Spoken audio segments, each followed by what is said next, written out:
I think companies are increasingly only wanting to do things that they can account for, so that they can put on their emissions inventory. And carbon removal, at least under the Science-Based Target Initiative, can't be counted. A lot of the things that we think have the highest expected impact is really, really hard to measure. And that's something that also holds back, I think, companies to want to support them. For example, that kind of long-term policy work, even if you're successful, like we funded Human Rights Watch with allies that were able to postpone a new license for a coal power plant in Bosnia. It was a long thing. And, we just contribute part of the funding to one organization working on it.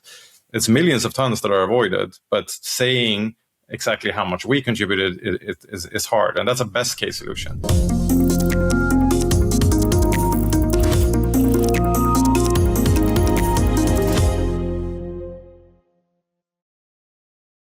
Hello, I'm Michael Liebreich, and this is Cleaning Up.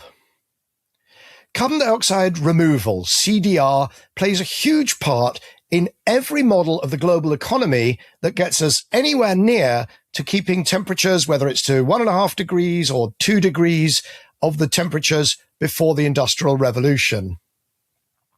Over the past few years, a whole industry has sprung up and investors have opened their wallets on the premise that carbon dioxide removal is needed and therefore it will happen. And as it scales, its costs will come down.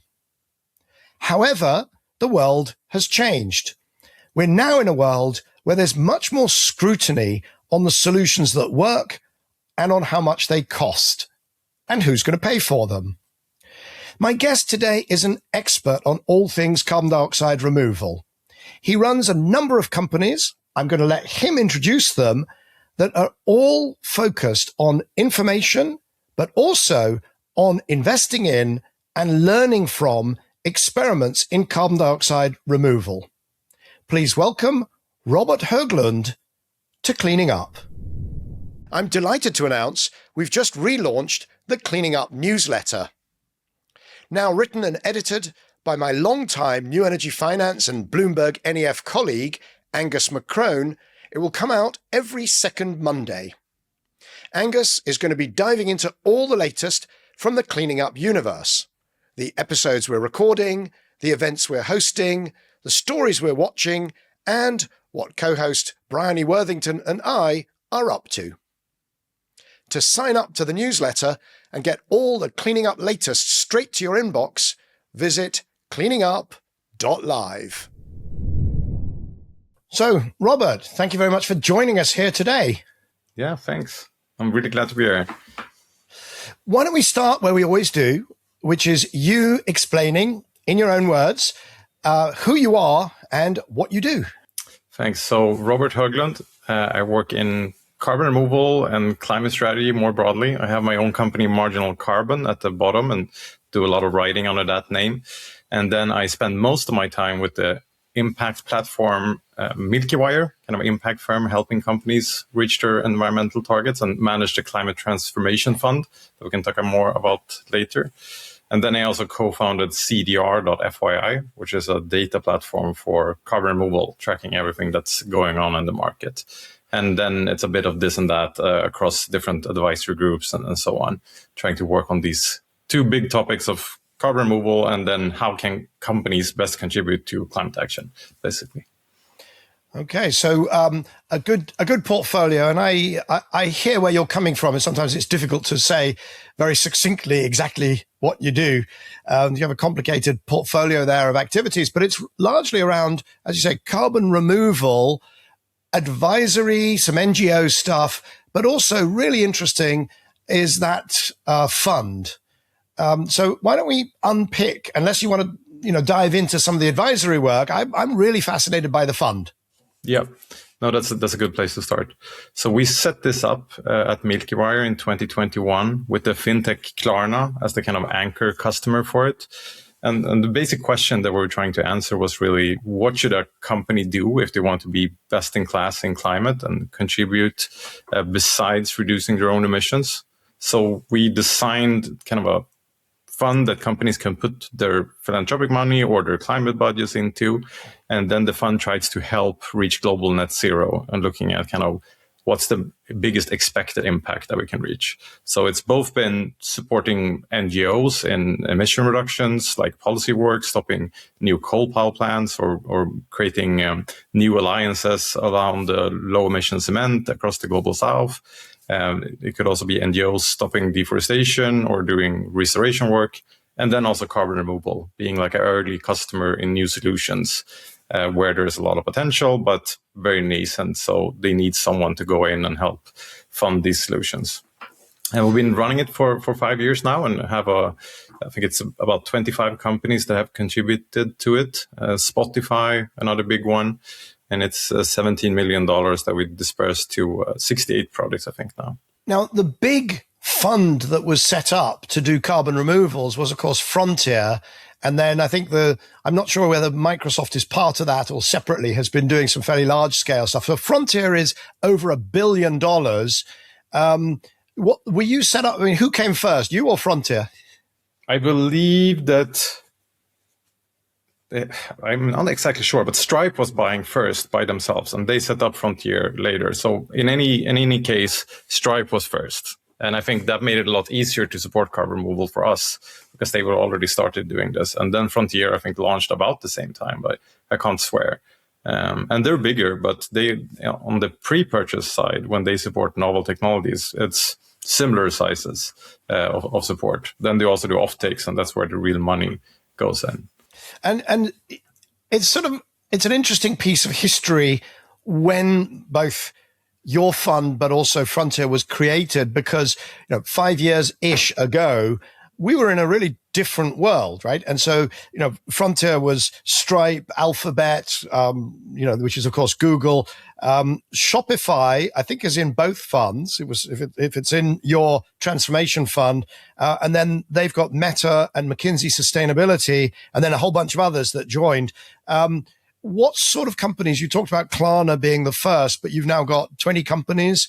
And how does that map back to, have any of them joined more recently, or was there this kind of rush of excitement about removals and philanthropy and so on that has now petered out? Yeah, I agree. It was quite a different world. We were in the middle of the net zero decade, you could say, where there was a lot of companies that kind of had jumped on the bandwagon and wanted to do something on climate, but weren't exactly sure what, and kind of just buying traditional carbon credits with all the kind of negative attention that had been around them didn't seem like the highest ambition thing to do.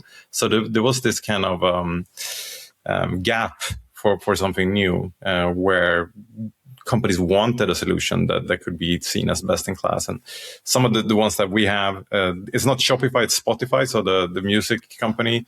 We have a lot of Nordic and Swedish companies as well, like Avanza, that's a financial platform, a bank, biochar, a healthcare company, and a lot of actually investors, VCs and so on, that kind of get the idea behind the fund. But I would say most companies, both in our fund, but also that support Frontier and that buy carbon removal in general, most of them are in this category of relatively low emissions and high profit per ton. So those are the ones that can afford to do it and have the kind of discretionary spending available, and they can take that leadership without it costing them so much. I don't think it's strange. I think it's natural that those type of companies can kind of open up beachhead markets. But yeah, that's something that we have continued to see, not really seeing kind of big companies that have a lot of emissions start to buy carbon removal, for example. Now, you've been doing quite a bit of writing this year. It feels like you're having a little bit of a rethink, or you're 5 years in, and so a bit of a strategic moment. And I want to come back to this question about what sorts of companies are doing removals. When you talk about high profit per ton, what you're saying is it ain't the steel companies, it ain't the chemicals companies, it's the media, finance, and so on. I want to come back to that question, in a sense, looking at it through the corporate lens, because in your writing, your 5-year look back, you've got some absolutely fascinating experiences from the front line of CDR, carbon dioxide removal. So can you wrote a piece it was called Corporate Climate Action After the Net Zero Decade. Yeah, it's going to be called that. But Learnings from the Climate Transformation Fund. And we'll put a link in the show notes to those who want to dive in more detail. But can you summarize, what did you find 5 years in? What have you found? What works and what doesn't?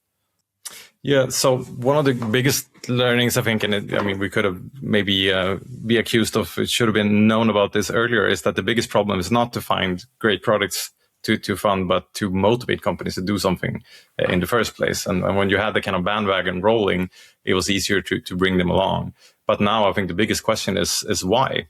Like, if no one is forcing the companies to fund climate action, then relatively few will actually do so. And now it's a few places down on the kind of a list of things that they feel is most important.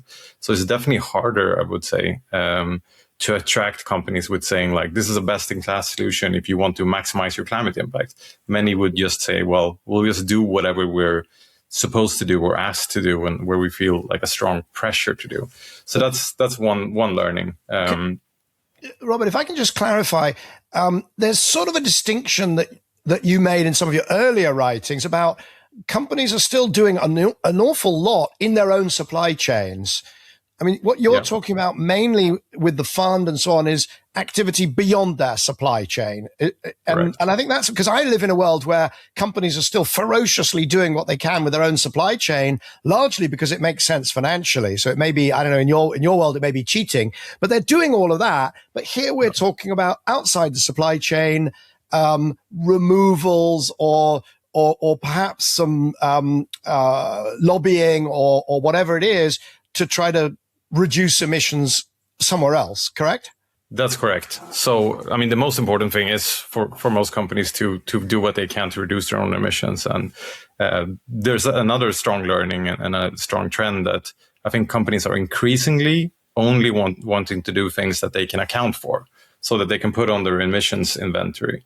And carbon removal, at least under the Science Based Target Initiative, can't be counted like on those emission accounting. So that's why it's something that they don't buy, and it's the same for funding NGOs and so on. That's of course not something you can account for, and companies need to do both. Like, some will need to have to spend most of their money internally, but there's a good chunk of companies that don't maybe have that large investment needs internally, and that could spend money on external solutions. And it is that kind of beyond value chains, beyond inventory things that I deal with mainly, yes. Okay, so the first learning is it would be good if there were more companies trying to do things beyond their own value chains. That's the first thing that you learned. Most important thing you said. What else came out of the review?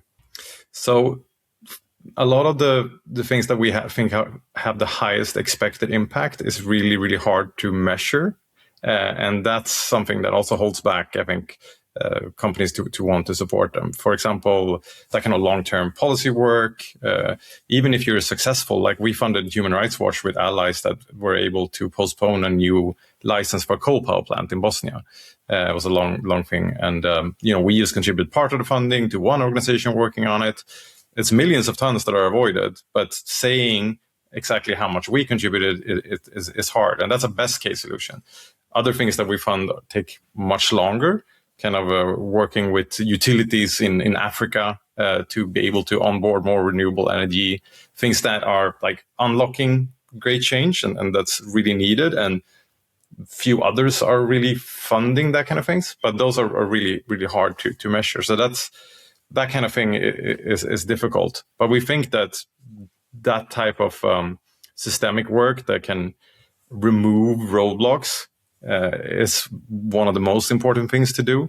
Also, I mean, connected to what you often write about, there's such a large share of emission reductions that actually are cheaper now. But we see a lot of things happening, but there's a lot held back as well by various roadblocks. And we think that there are interventions that can be funded to help unblock those. But then you have to accept that it's uncertain exactly what you contributed with. You can't tie that back to your inventory. So it sort of means that you have to accept kind of a different idea of what your funding is for and what you can expect from it. So in your fund, you have not just said, we buy tons. bring us tons, we buy tons. It sounds like you've done just a much broader set of almost like, let's put, and these are presumably, if you've done 17 million and you've done 70 projects, they're relatively small grants per project, but it sounds like you've said, let's just kind of cover the terrain of removals or avoided emissions. Is that fair? Yes, we wanted to set it up as a blueprint that could be scaled up also by others, the kind of basic idea. So even if it became hundreds of millions of dollars or billions, the kind of basic idea would hold. So that's why we wanted to support all the different types of solutions needed for global net zero and not limited to just one type of pathway, like carbon removal, for example. So yeah, it is both emission reductions, advocacy policy, restoration and protection of forests, and then these new types of carbon removal solutions. So intentionally broad, yes. But of course, you become more diluted, but hope to inspire others to jump on. Okay. And so it's kind of seed capital for solutions, as I understand it. And when you call it a fund, is it intended to make money, or is it intended to sort of have the biggest carbon removal or avoided emissions per dollar, but it's essentially donations? Yeah, correct. So it's a philanthropic fund. There's no equity investments. So the payment is impact for the world, essentially. Yeah. But you have been trying to count how many tons per dollar.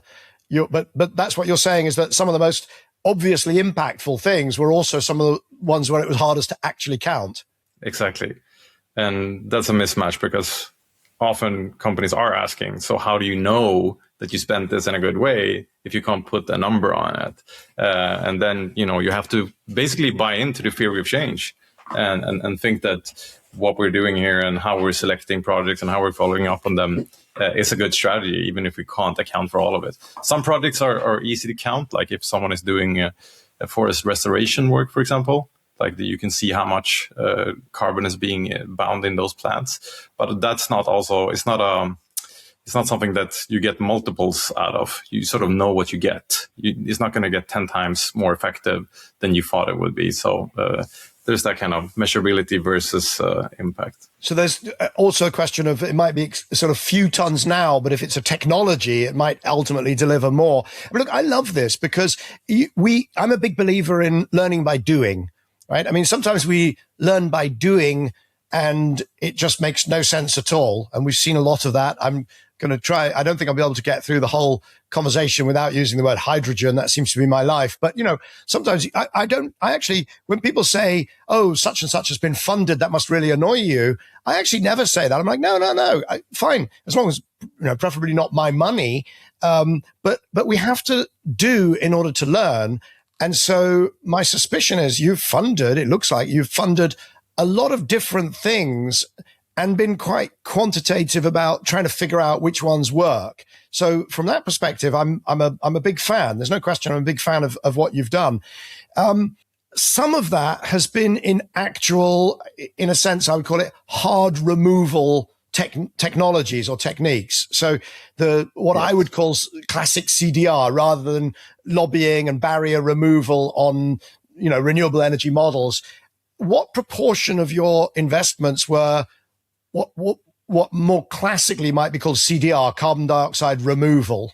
So for the general donations, we have kept it about a third per pillar. So carbon removal, forest restoration protection, and emission reductions, kind of just to keep it simple. Then we have some donors that wished to allocate more to carbon removal. So like in total, I think it's, maybe it's 40-45% for CDR because of kind of donor intentions. Okay. And so now what I call the $200 billion question, which is, which carbon dioxide removal techniques or technologies or approaches work? The reason I call it the $200 billion question is because we did an episode with Julio Friedman, the carbon wrangler, he calls himself, and he was convinced that there would be 2 gigatons of CO2 removals every year. And if it was $100 per ton, I let him get away with claiming that would be where they were going to end up, which I'm very skeptical about. It works out at $200 billion per year. And he was absolutely convinced it was 3 or 4 years ago. He was absolutely convinced that society would spend that money. So the $200 billion a year question is, Robert, what works? Yeah, that's what we've been working to find out the last few years. And we see that there is a bunch of solutions that work. If you talk about work as being financially viable, then, it becomes more interesting as well, right? It's one thing is physically work, and another thing works in the market. So we have solutions like biochar, where you take crop waste, for example, heat it up to over 500-600 degrees, becomes stable form of carbon. You put it in soils together with manure or some kind of fertilizer, and it stays there for hundreds of years, and it gives co-benefits. And it costs about $150 per ton today. So that works. It can be scaled to over a gigaton with all the kind of waste biomass flows that exist now, maybe 2 gigatons, and it has a lot of co-benefits. So that's kind of a bread and butter of removing carbon today. Then there's a lot of other things being kind of explored right now. So one is enhanced rock weathering, it can be limestone, but it can also be silicate rocks like basalt or olivine, grinding it up to a little bit finer, spreading it on fields, having it react with rainwater, and it taking away that dissolved CO2 into the oceans. This could become cheap, but currently there's a lot of cost involved in trying to quantify this. And we're still, I would say, maybe a year out from having really, really clear answers on how effective it is, what are the best rocks in what locations, and so on. But it's a good contender. And then, we have like 10 methods. So I can talk here forever. But another one that a lot of people talk about is direct air capture, which currently is quite pricey, kind of very early stage technology. But if we're ever going to do really large scale carbon removal, like we're talking many gigatons, then we're going to need probably direct air capture, because all the other ones run into constraints. Like biochar has constraints with access to biomass, and has rock weathering, needs suitable land, for example, and access to rock. So that's one of the reasons why direct air capture has been tried out by a lot of different teams. It's over 100 companies trying it out. And there's many, many different approaches in direct air capture being trialed. Some of them are quite different from the ones you hear about. And I do think that a few of these companies could come down to the kind of cost level of biochar, for example. But they're still a bit away from that. Yeah, I'm skeptical. I'm on the record of being skeptical about direct air capture. And the reason I am is there's some thermodynamics about, very, very diffuse CO2 just requires energy to remove, but also the volume of air. And the calculation I do is I say, okay, we are right now, we've added 50% to the CO2 in the atmosphere, right? From 280 to 430 or whatever, it's about 50%. And so if you have a process, and as you pass your air through the process, it removes, let's say, 10% of the CO2, because it doesn't remove all of the CO2. Then if you wanted to remove all of the excess CO2, you've got 50%, you would need to pass half of the air through your machine 10 times to remove 10% each time. But of course you won't, because it'll remix. So, there are different ways of flexing the calculation, but you could end up having to pass all the air on the planet through your machines multiple times to make any meaningful impact. And I just look, so you've got the volume of air that needs to move, and then you've got the thermodynamics. So I just look at it and go, I just don't see this being meaningful. I don't see how it becomes feasible. Yeah, there's a lot of constraints to direct air capture right now, but it actually, it works. People are trying it out now on a smaller scale and removing kind of hundreds, single hundreds or single thousands of tons. And there's a plant that's going to be ready any month now, 1.5, I think it's initially 250,000 tons. And it works if you're going to do it at a very large scale. It's going to take quite a lot of energy. Actually, energy is a bit over talked about when it comes to direct air capture. CapEx is a bigger constraint, and then the cost of capital. Like energy is the number third or fourth on the list. But yeah, there are definitely constraints there. But I think some of the approaches that people are trying out, some of them actually quite passive without even the need to move that much air. could turn out to could work out well. But I think we should be agnostic, fund the things that show potential, and then let whoever has the most kind of palatable and low cost solutions while still being safe be the ones that capture the market. I don't think we should kind of pick winners in that sense. Have you funded direct air capture approaches? Yes, we have made some early purchases from a bunch of them. Yeah. And I mean, because if you take, I'll have to do the calculation, 17 divided by 70, you're going to end up with what, $300,000 per solution. Can you move the needle for a direct air capture? You're going to need this, to move, as I say, all the air in the world, multiple times, and you're offering $200,000. I mean, I'm sort of poking fun, but I'm trying to get what's the theory here. Yeah, we're coming in at a very specific stage, right? So you proven it in the lab. You have a team, you show that it works, kind of demo facility, benchtop maybe, and then you want to build it in the real world and remove maybe, a couple of 100 tons per year, something like that. That's where we typically have come in, and these are like grant style purchases, basically, right? It's very early. It's been in the form of a purchase because have suited the companies and something that others have done as well.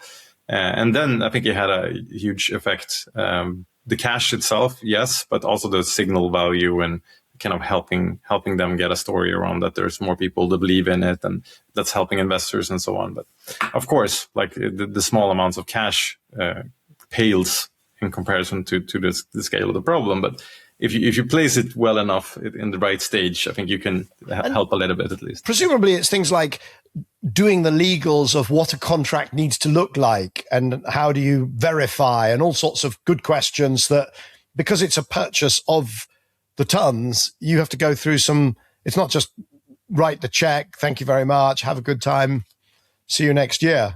Correct. So we have a foundation, it's 501c3 foundation in the US, and then a charitable foundation in Sweden as well, that make the purchases kind of for the benefit of the planet. So the contracts are like enforceable, but if a company goes bust, of course, there's nothing to recover. Yeah. And that's kind of a risk that you take. And the timelines are quite long. What about another one that people talk about a lot, which is ocean CO2 capture? And have you, I know you've looked at it, because you've got this huge sort of data set as part of, it would presumably be CDR.fyi on your information service. You've got this great, enormous amounts of data. Have you actually funded any ocean carbon removal approaches? We funded one direct ocean capture called CO2 in the Netherlands, which is, it's similar to direct air capture in a way. To broaden ourselves. We may fund more this year. We are a relatively small team and had to kind of split our time wisely. And ocean, we're waiting for some of the science. And I think now we are closer to being able to be confident about what to fund there. I was just listening into EU Commission's workshop on ocean CDR yesterday. It was on direct ocean capture, but they have had on alkalinity enhancement before as well. So the EU is looking into it. We have a lot more answers on what work, and we're definitely interested in the kind of alkalinity enhancement and see if there's any kind of grants or purchases that could make sense there. That one strikes me as being tough, because as soon as you extract water, do something to it, and then you squirt the water back out, the risk, to my mind, speaking as a sort of, how can I put it, uneducated in this, I'm not in this space, but as an engineer, it's very hard to see how that water doesn't mix. If you do it at volume and you mix the water, you've got this you've made a little bit of water that's got low CO2, but as soon as it mixes, why would you expect lots of CO2 to immediately cross the barrier from the air back into the ocean in order to, in a sense, replace it? So it feels to me like you end up having to spray your decarbonized water on the surface. And of course, spraying takes a huge amount of energy. That's just, it just strikes me as being very early stage, let's put it that way, to be charitable. So there is quite a lot of science being done on this, like not only by startups, by kind of oceanographers and kind of scientists. And my understanding is that the upper layer that equilibrates with the atmosphere is not like a centimeter or something. Like we're talking meters. Even if it slushes around, that's still the layer that gets into equilibration. If the water is downwelled, like so it goes to the deep ocean, yes, then it cannot capture any CO2. And there is plenty of locations where that happen. Like outside of Iceland, for example, is a really bad location to do this kind of work because there's a lot of downwelling going on. But in many locations, you do have that kind of equilibrium where like meters of water would come into contact with the atmosphere and reach equilibrium. So you take out the CO2 from the seawater, and then it acts like a sponge, basically, to take up the same amount again, almost. It's not 1-to-1, but most of it, like 0.8, I think, for away. Yeah, I guess my issue is if you take 1 liter, if you take a liter out of that top meter, you decarbonize it, and then you mix it back in with 1,000 liters, then the drop in CO2 concentration is 1,000th of what you thought. So just let me. So the pressure that across the boundary that then sucks the CO2 out of the air feels like it's going to be vastly reduced. So I don't want to belabor it because I'm not the expert, but I'd love to see somebody who can put numbers on that lack of mixing, as it were, or the ability of that sponge to because at the end of the day, what we need to do is suck the CO2 out of the air, not out of the water. It's still got to come from the air back into the water in order to make any difference to the climate.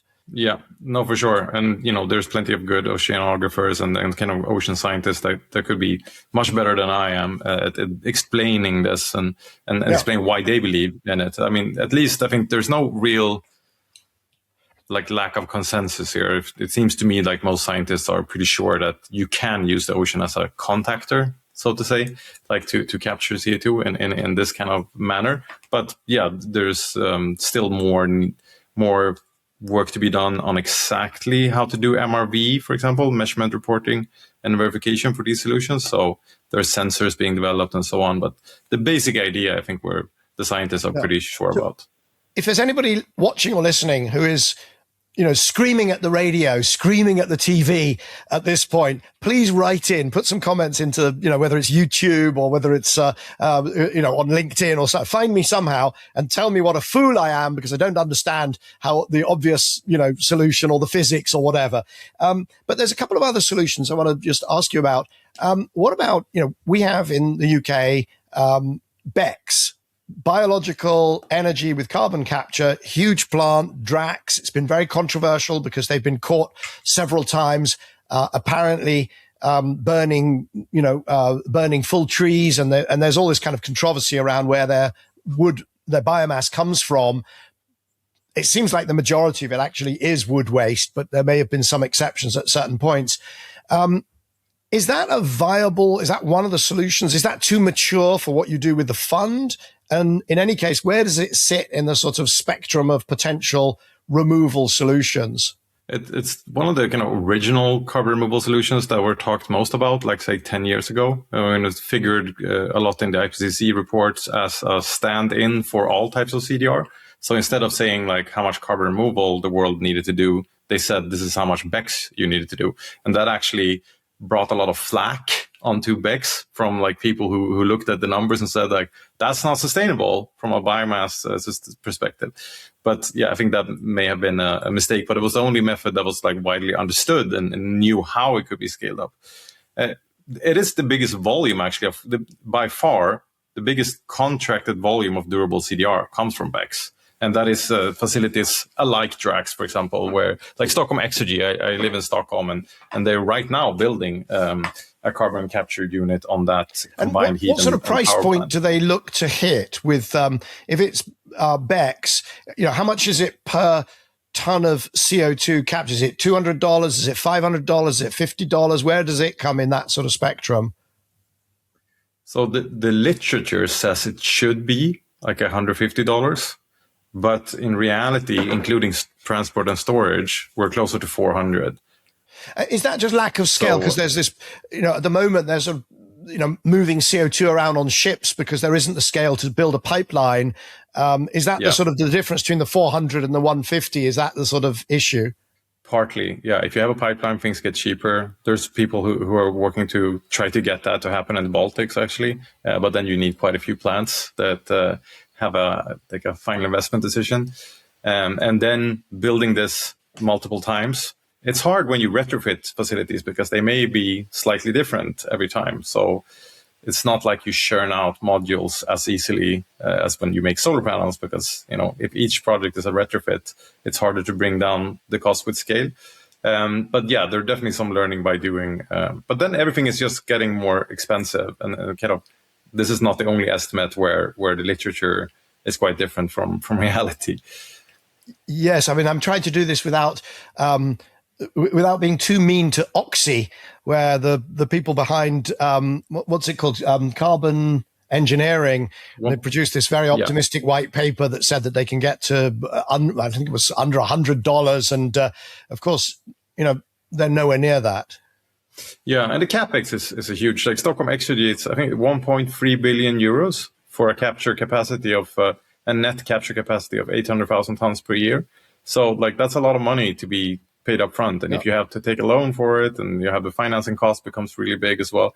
I mean, if the government would write you, give you a loan for 3%, you can bring that cost a lot.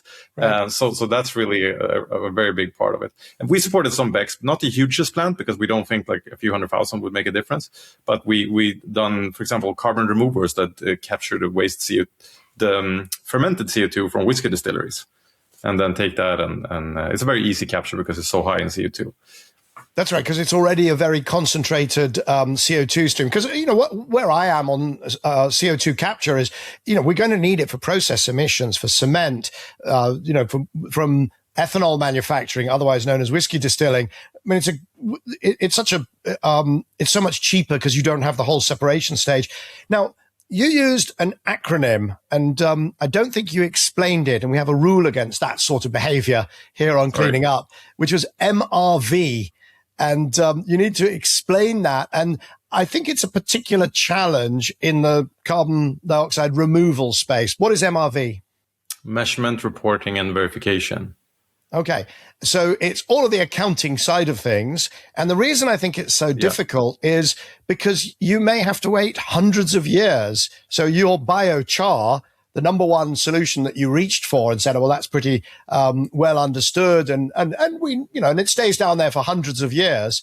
How on earth do you know that it stays hundreds of years when we've only been doing, we've only been measuring? I mean, we've done biochar in the Amazon.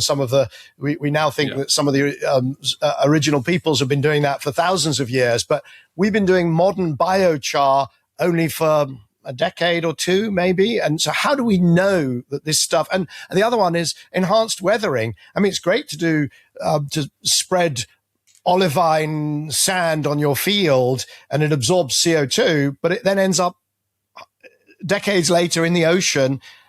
What the hell happens to it? How do we know? Yeah. That's a really important question. And some solutions like BECCS and direct air capture, you can, exactly how much you pump underground, and the error rate is really small. So you know that it's securely stored. So some of the things are really easy to measure. And then you have other issues like costs and biomass supply and so on. For, let's take biochar first. The permanence of biochar is something that's been hotly debated, for the last 5 years at least. One piece of evidence is what you mentioned. There is thousands of years old biochar still around, so we know it doesn't all go away. Then there's these incubation studies where you aggressively try to make it break down, and you can see that there are volatile parts of a chunk of biochar, and there's parts of it which is pure carbon essentially. Now scientists are calling it inertinite, like a coal-like form, and the belief based on both incubation studies in the lab and field studies is that this stable form of carbon, not the volatile part, which you discount for anyway, that stays for hundreds or even thousands of years. But you can't really rule out different type of mechanical breakdown and fungi or so on over the very long term. But you have to extrapolate a bit. You can't have field evidence of hundreds of years. But there is relatively strong consensus, I would say, among researchers that we're talking at least about hundreds of years, not decades. I slightly worry because, of course, there was a time. So there was a time when there were no bacteria or fungi that could in any way digest lignin, and that's when all the coal, the Carboniferous period, when the coal was laid down, not because trees fell over and were suddenly covered, but because trees fell over and there was nothing that could eat them. And then, of course, what happened is evolution. Nature found a way, and my worry is that we capture lots of biochar, and then nature finds a way of saying, "Ha I'll fool you and I'll win. I'll put that back in the atmosphere." But I suppose that would be thousands of years. Let's put it this way: I will not be around when that happens, but I do worry. I worry anyway. Yeah, especially if you want to be absolutely certain that the carbon is removed for thousands of years. Yeah, then you put yourself a high bar, and then there's only few solutions that could meet it. Not all of them. So that is an important point. But if you think that it's okay to have hundreds of years at least, then you can use certain types of solutions. Cleaning Up is proud to be supported by its leadership circle. The members are Actis, Alcazar Energy, Arup, Signum Capital, Davidson Kempner, Ecopragma Capital, EDP, Euroelectric, the Gilardini Foundation, KKR, National Grid, Octopus Energy, Quadrature Climate Foundation, Schneider Electric, SDCL, and Wärtsilä. For more information on the Leadership Circle, please visit cleaningup.live. If you're enjoying this episode, please hit like, leave a comment, and also recommend it to friends, family, colleagues, and absolutely everyone. To browse our archive of around 250 past episodes and to subscribe to our free newsletter, visit cleaningup.live. Let me run through another couple of solutions just to get your thoughts.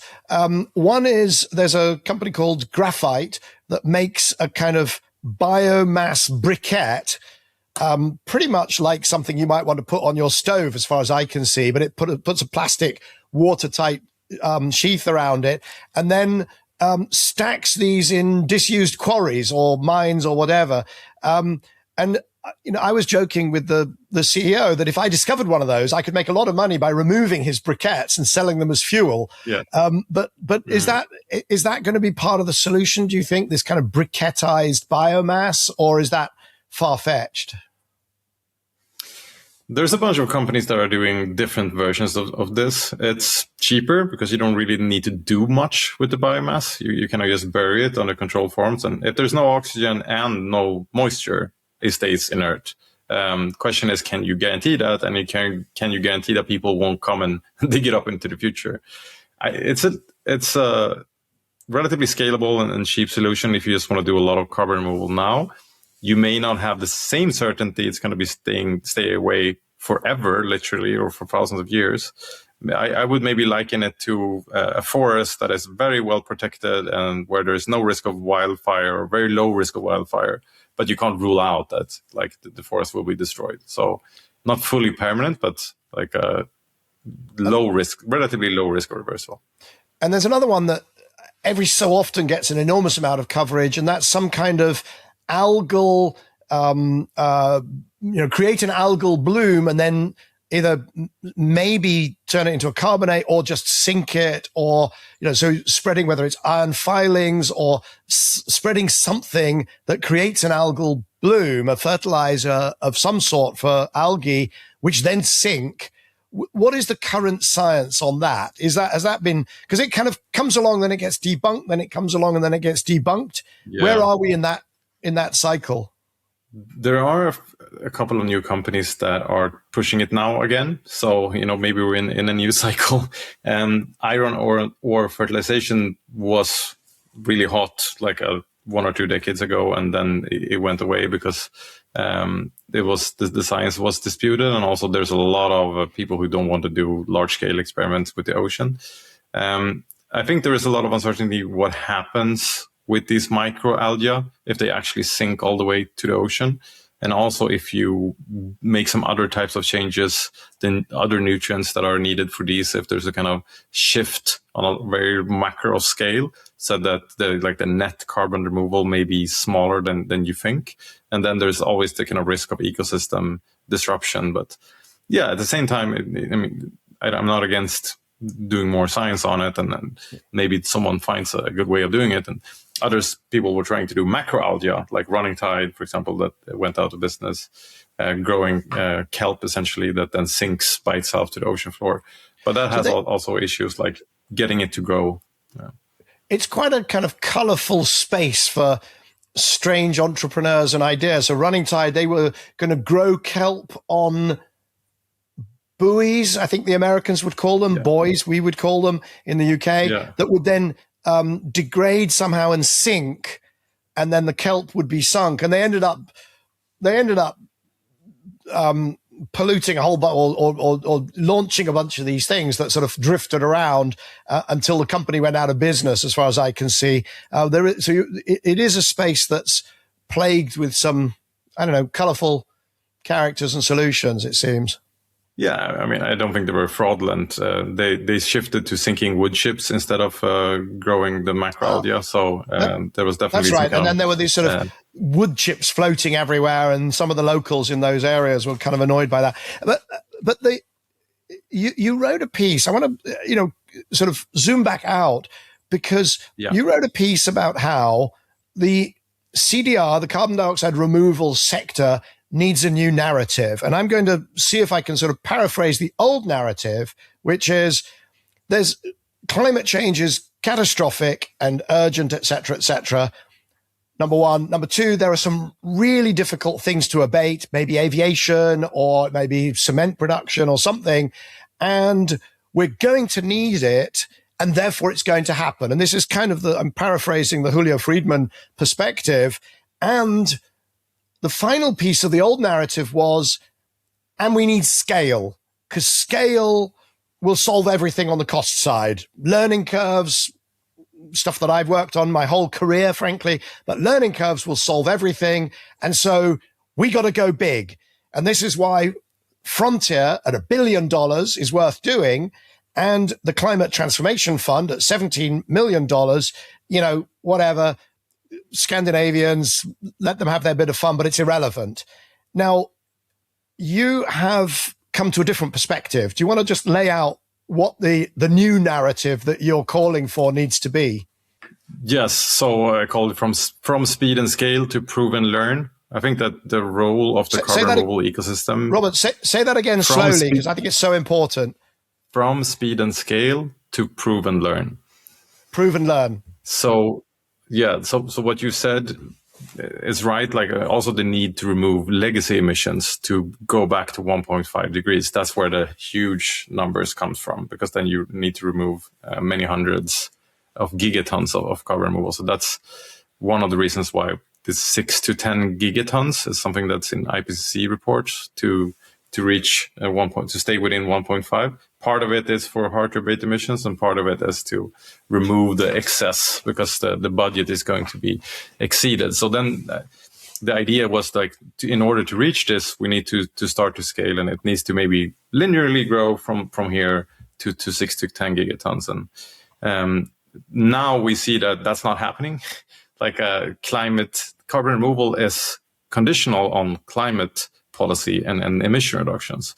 So unless emission reductions is on a path to staying within 1.5 degrees, and there's policy to deal with all these hard to abate emissions, like the EU ETS and the UK ETS, if they were in all the countries in the world and heavily enforced, then I think CDR would be maybe on this pathway to a larger extent. Acronym, but since we're not there... EU ETS is the European Emissions Trading Scheme. In other words, carbon prices. Yes, correct. So sorry about that. But since we're not really on that trajectory, I think the role that carbon removal sector can have is to really prove out the solutions, see which ones are the best, the ones that could be cheapest in the long run, most sustainable, have the most co-benefits, and really prove them out at like relevant scales, millions of tons per year. And to have that toolkit ready for the world whenever we really actually want to reach net zero and maybe even want to remove these legacy emissions, we have it all laid out. It's all proven out. And the ones that make it possible, who's paying for this beachhead proving out scenario, is companies like Microsoft. It is countries like Sweden and the UK that are giving some support to carbon removal. But that's like very far away from gigatons. It's still a meaningful role here, but that's essentially what I would argue. Can we just double click on gigatons and million tons on, because these are just huge numbers, right? So for a lot of people, and I think probably also for me, before I started to dive into this stuff, a megaton, a gigaton, who's counting, right? So the number that I used for my $200 billion challenge was 2 gigatons, right? A gigaton is 1 billion tons. And you've just said that in order to retroactively remove CO2 meaningfully, we need to get to 6 or 7 gigatons, 6 or 7 billion tons per year. Can you put in perspective how many tons, million tons or gigatons are we currently removing from the air every year? Where are we now? What's the starting point? So with these new durable solutions, we're talking about single million tons, like about 1 million ton per year. So we're very, very far away. So forest is different because that's been happening for a long time. We need to do multiple billion tons, and we're doing 1 million ton. So we're 3 orders of magnitude or more too small, maybe 3.5 even. Is that right? Correct. 3. Correct. Yeah. Yeah, and that's the kind of narrative that the carbon removal sector have been using as well to motivate change. And 44 million tons have been contracted, but it's for the future, like 10-year agreements and so on. So still like a meaningful scale, and people are gonna try this in the real world, spend real money, set up infrastructure and so on. But yes, it's not climate relevant in that sense. Like I think that proving it out is one thing. And then it also gives an opportunity for companies to make credible claims. Like if you want to say I reached net zero and you still have fossil emissions, being able to say that, well, we durably removed carbon makes it possible for you to make a credible claim. So it has that kind of role as well in corporate accounting and claims making. Of that 44 million tons contracted, how much has been contracted from Climeworks in Iceland? I think it's 300,000 tons or something like that. Because that became very controversial, where there was a news story last year that they had actually removed less carbon than was embodied in their own equipment. So the whole of Climeworks, which has been around for 13 or 14 years, has actually been net an emitter of CO2, not an absorber of CO2. So I guess I'm probing on the difference between removed and contracted, which is still only 44 million tons, right? They sold 420,000 tons and removed, I think it's 2,000 tons or so. But I mean, they only have they have like 1.5 plant, I think. They're still very early in building things out, and you could say if a wind power company, they just erected their first turbines, like their history and all the emissions that they had before, of course, would be bigger. So, like, I think it's not necessarily the kind of relevant comparison. If it still was emitting more when they were at scale, then yes, of course. But that's not what it looks like. You're more forgiving than many, and I think in this case more forgiving than me, because what I'm poking at is the difference, obviously, between removed and committed. And you're right, there are timing issues. Although wind turbines and solar plants now they recover the embodied carbon in somewhere between 6 and 18 months, not 13, 14 years. But really the big stark difference is the difference between any number of millions or tens of millions and these billions of tons that the industry has been talking about endlessly in the press and, in a sense, promoting at the COP meetings. And it's in, the billions of tons are in the IPCC models, they're in the IEA models and so on. And yet, I mean, I suppose I can ask you, when do you see 1 billion tons a year. What is the likelihood of that, or when might that happen, or even 100 million tons a year? In the future, much can change, so it's hard to speculate about it. If you look at what exists today in terms of like commitments and plans from companies and countries, it looks far away. Then 1 billion tons would maybe happen in the second half of the 2040s or like 2050 or something like that. But like actually, if you just look at the curves, the durable CDR ecosystem has not underperformed. It's exponential growth. It's just that we don't think it's going to continue because Microsoft is behind a lot of that. And you need like multiple Microsofts to continue the trend. And now it looks like, well, it's probably going to taper off a bit. So like the disappointment, of course, the numbers are always really, really small in the beginning. But the growth rate has been, to be fair, pretty impressive. But yeah, Microsoft is behind a lot of it. Yeah. And it's very difficult when you look at very small numbers. They always kind of, exponential growth from nearly nothing to not quite so near nothing it will be exponential. But what you've done, which is very interesting, I think, is a lot of work and thinking about how corporates can be encouraged to actually back this stuff, because for all that it may be, disappointing, in my view, and certainly against the narratives of the past few years, but still, it's so important to do things like your fund and to, prove and learn. And so you've written about the new lens on corporate net zero, because there's also been, in a sense, a bias against these removal solutions in things like the Science-Based Targets Initiative. So there's been people saying, don't let the corporates do removal because then they won't reduce their own controllable emissions. So it's been, in a sense, it's been a friendless sector, because even the people who want to see dramatic climate action don't want to see carbon removals. And you've tried to unpick that. What's your solution to that? Or where are you today, and what are you telling people?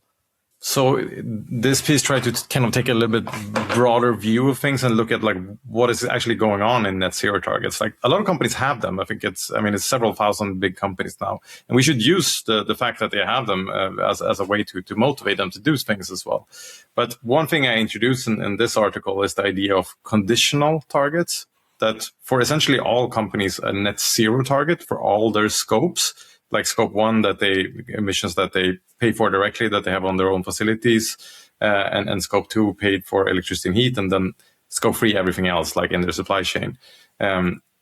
If they have a net zero target for all of it, which is then required to have a science-based net zero target, for example, you are going to have to rely on pretty massive change outside of your own control. So like reaching those targets is conditional on a lot of things happening. This varies a lot between different companies. Like someone that makes their own products, have like a vertical integration, maybe they can control a lot more, and their net zero target is not super conditional. Maybe they have a lot of margins as well, so they can pay green premiums and so on. But for other companies, like the conditional part would be huge. So there is quite a lot of emissions where there is either no agency because they really can't get in there and make the choices that would reduce it, or there is no financial ability. Like for a cement company could install CCS anytime, right? But if they're in India or a jurisdiction where there's no climate policy for that, that would be really hard. And they have to pay it out of their margin. And that's not going to work on a large scale. So by highlighting this, I think it kind of both makes it clearer what type of policy change and so on is actually needed if companies can be very, very upfront with that. And it also highlights that companies need to finance the type of things that enables them to reach their net zero target. And that's, it's financing policy and so on. But carbon removal is another part of it, where if they actually want to make a claim, that's a good use for carbon removal. And it's not realistic to think that they're going to get down to zero by themselves. So they need these other things as well. So you're also a member of the expert advisory group of the Science-Based Target Initiative. People will throw around the acronym SBTI. That's what that stands for. So are you telling them, look, it's great to be really strict, but be strict about the things that the companies can control, because that's where they need to be pushed. But there's no point pushing somebody to buy green steel if there is no green steel being made. And so on that, maybe let them be more flexible about their approaches, including potentially carbon removal. Is that a good paraphrase of where you're going? Yes, essentially. And I think a lot of the problems were introduced with net zero, actually, because when you had short-term targets, all the focus was on things that were actually in corporate control. Like it's a 5-year target. We're going to do efficiency improvements, like some shifting of the things that we buy, very concrete. But when you're talking about a long-term net zero target, then you're introducing all of these other things. And if you simultaneously say that, oh, you can't use carbon removal, you can't use these things to reach your target, then you made the target unreachable. I'm kind of surprised that so many companies set net zero targets anyway, even though they realistically didn't really have any chance to reach them. But now that we have them, we can use it as a way to increase ambition, to fund things that are outside the value chain as well. And just to another point that we talked about before, like about accounting, I really see that there is becoming a more and more clearer trend towards keeping climate accounting clean. So like this is the physical reality of your accounting, and keeping interventions as a separate thing. And there's been a lot of mumbling and jumbling with renewable energy certificates, for example, is a great example where companies buy these certificates so they can count their electricity emissions as lower, even if their physical electricity is really high. And I think we're going towards a place where emission accounting will be clean, and then interventions will be something that you report on the side of it. And then I argue that as part of those interventions, it shouldn't just be like carbon credits. Like it could also be these other things that we talked about, like systemic work and carbon removal. As we're recording this, there is a process to refine the carbon accounting protocol. I can't remember the technical. This is something that I think greenhouse gas protocol. The greenhouse gas protocol, exactly. Because right now you have companies that say, well, we're using 100% renewable energy, including, and they're buying lots of solar. They're running their process at night and counting solar against it. And it's completely ridiculous. Yeah. And of course, and they're arguing we must be allowed to do that because it's too difficult to hit net zero otherwise. Well, I would say, I think it's more important to be honest. Even if you can't hit net zero, at least be honest, because then maybe it shades over into some of the things that you're talking about, where you control what you can control, and then you're expected to do other, I don't know what to call them, softer things or harder to verify things, or maybe removals that don't scale for another 10, 20, 30, 40 years, but at least be honest. Yes, exactly. Yeah, I agree. Very good. So, look, it's absolutely fascinating. I guess I want to finish by asking kind of what happens next. Now, I didn't know you 5 years ago when you set up all of the above and when you started to make investments. Were you super enthusiastic and very upbeat? Because you come across as being very measured and quite aware, how can I put it, of the challenges ahead. Now, were you always very phlegmatic and very aware of the challenges, or are you reaching a point now where you're thinking, that was an interesting 5 years.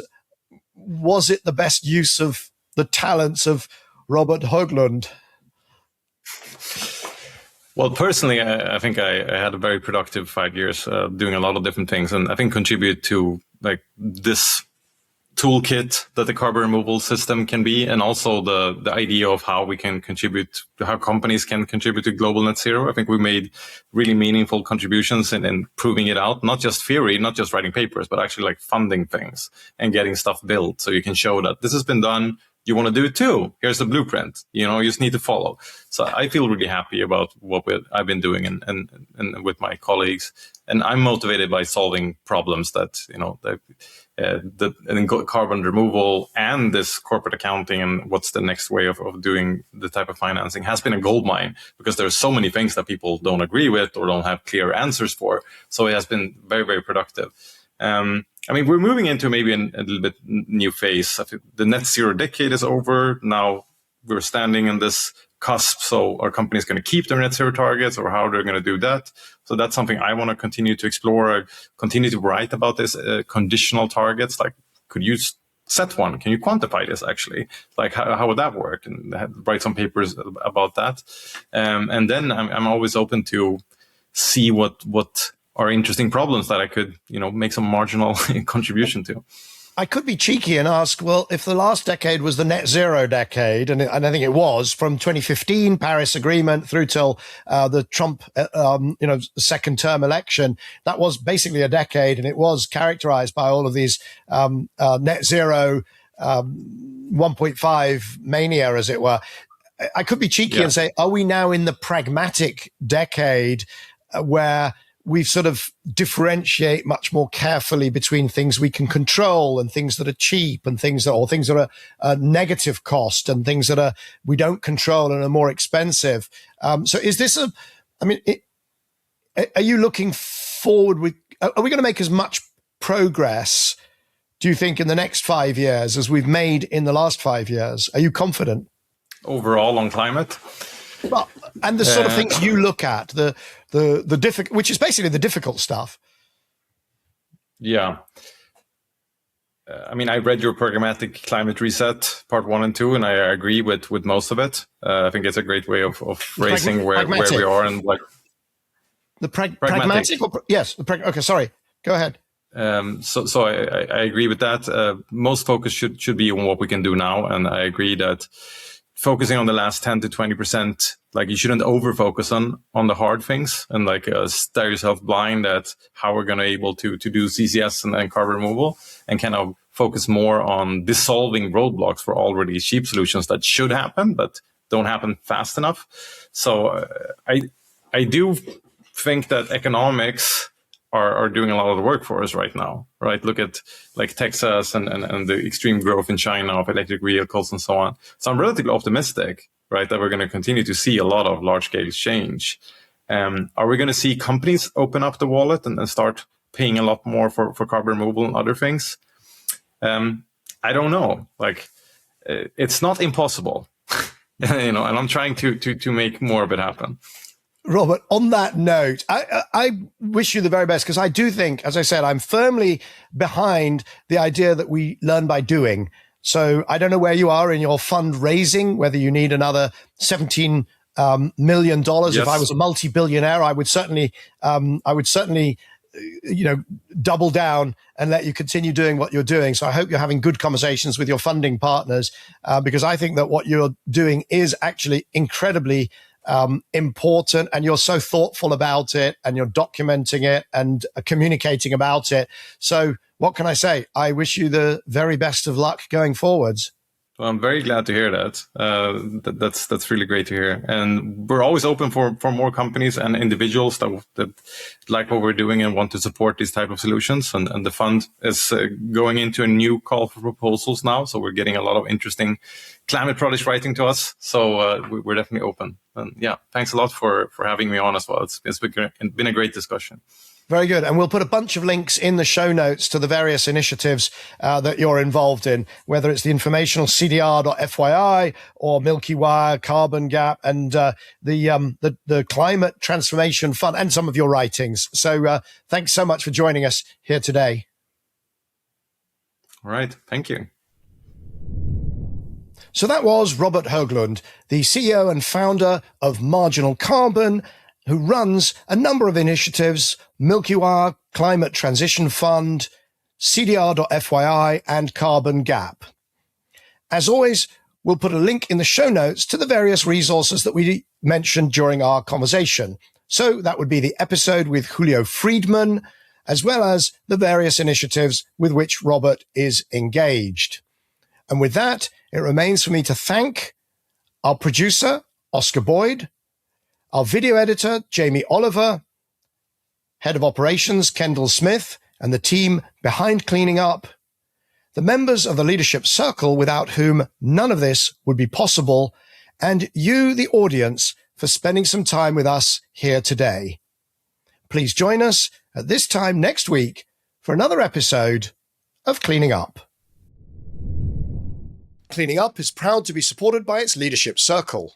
The members are Actis, Alcazar Energy, Arup, Signum Capital, Davidson Kempner, Ecopragma Capital, EDP, Eurelectric, the Gilardini Foundation, KKR, National Grid, Octopus Energy, Quadrature Climate Foundation, Schneider Electric, SDCL, and Wärtsilä.